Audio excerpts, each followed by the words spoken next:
एक बार की बात है, एक दूर के राज्य में सोफिया नाम की एक खूबसूरत युवा राजकुमारी रहती थी। अपनी दीप्तिमान मुस्कान और दयालु हृदय से उसने अपने मिलने वाले हर किसी को मंत्रमुग्ध कर दिया। सोफिया की प्रशंसा न केवल उसकी बाहरी सुंदरता के लिए की जाती थी, बल्कि करुणा, विनम्रता और उदारता के उसके आंतरिक गुणों के लिए भी की जाती थी। एक दिन पूरे राज्य में एक जादुई फूल की खबर फैल गई जो किसी भी इच्छा को पूरा कर सकता है। इस अद्भुत फूल की एक झलक पाने के लिए लोग दूर दूर से आए। फूल के बारे में सुनकर राजकुमारी सोफिया का हृदय जिज्ञासा और उसकी मनमोहक शक्तियों को देखने की इच्छा से भर गया। अपनी वफादार दोस्त बेला नाम की एक बात करने वाली ब्लूबर्ड के साथ सोफिया जादुई फूल को खोजने की खोज में निकल पड़ी।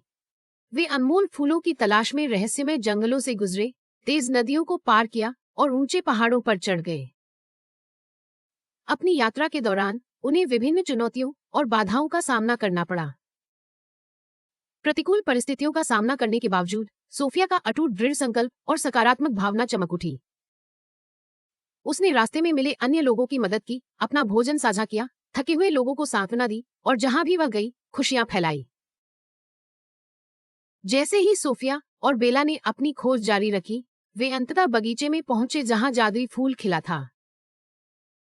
यह फूल अब तक देखी गई किसी भी चीज से अधिक सुंदर था, जिससे हल्की चमक निकल रही थी जिसने उनके दिलों को आश्चर्य से भर दिया। सोफिया श्रद्धापूर्वक फूल के पास पहुंची, लेकिन जैसे ही उसने फूल तोड़ने के लिए हाथ बढ़ाया, एक कोमल आवाज उसके कानों में गूंजी।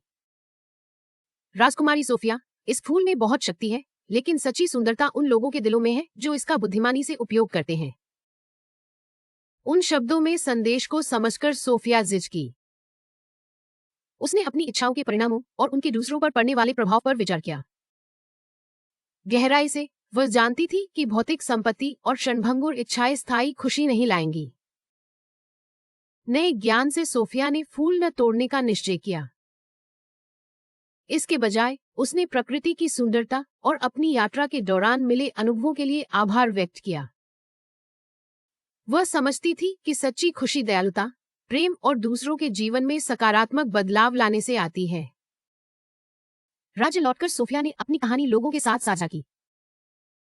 उन्होंने उन्हें खुशी के लिए अपने भीतर झांकने के लिए प्रेरित किया और दयालुता और करुणा के कार्यों को प्रोत्साहित किया।